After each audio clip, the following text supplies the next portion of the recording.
So we're gonna go over a few subjects, man, and we're just gonna ask Grant a few questions for all of the fans out there, man. And the first question is, Grant, like, can you explain, like, how do you formulate your content and your talking points? Man, that's a real good question, and that's not an easy answer. I mean, part of it is reading other writers, reading people like you, reading fans, reading Twitter. What I like to do is I like to tweet stuff before I write it, just to kind of throw it out there, float it out there, and see what the response is going to be. I think you probably notice I'll do that. I'll kind of like pass the narrative, but I won't necessarily back it. I just kind of want to see how people react.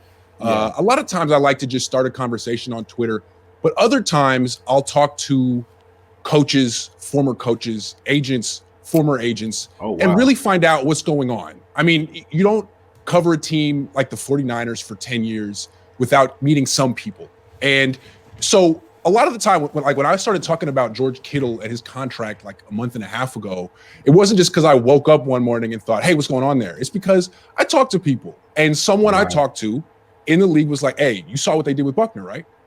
Don't think they won't do that with Kittle. And don't think that Kittle hasn't gotten the message already.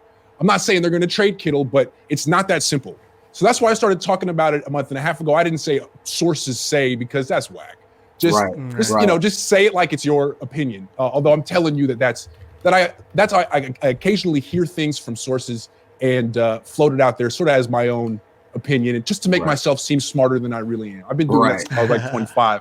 How does your content affect your ability to coexist with the locker room and the coaching staff? That's another great question. I feel like most people would think that, like, okay, so you're critical of a player or a coach, so that means you can't have a relationship with him. So how can you do your job if you just shoot at the hip, say Dante Pettis is no good, this player has problems? How can you then go up to him in the locker room and do what you're paid to do? Man, that's tough, man. Right? That's the question, right? But the thing about it is, like, what's the other way to kiss up to players and never criticize them?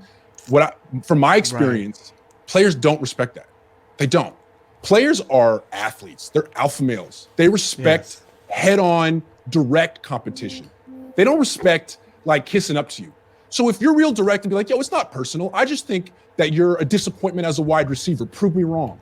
Good athletes Good athletes say, thanks for saying that. I'm going to prove you wrong. And you're going to be the motivation I needed. I mean, so many athletes do that.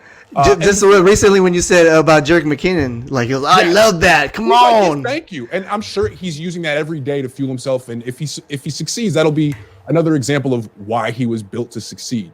But the thing about it is, like, I think a lot of people, like, for example, me and you, Dre, like, we've gotten to like conflicts, right? But we're cool. We're cool. Like, a lot of times in life, conflict leads to not a friendship, but an understanding. Or a friendship. I mean, I'm not friends with the athletes, but conflict is a very intimate thing. And you get angry and you get emotional, and it brings you closer to someone.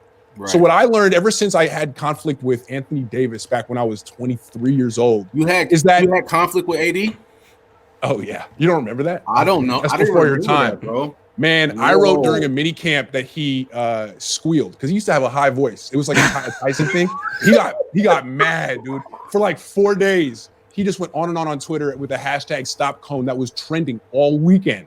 Like all Niner fans were like, yeah, pull his credentials. So I went back and like a real snarky thing. I made like the Anthony Davis writing contest. I was like, Anthony Davis didn't like my choice of words, so you fix it. What would you put in? And so, it was tense between us for a while. And then after a while, he pulled me aside in the locker room, like 6 months later, and was like, have you ever seen the Mike Tyson documentary? I was like, yeah, that was on TV the other night. He's like, right, I was watching that. You wouldn't have said the stuff that you said to me.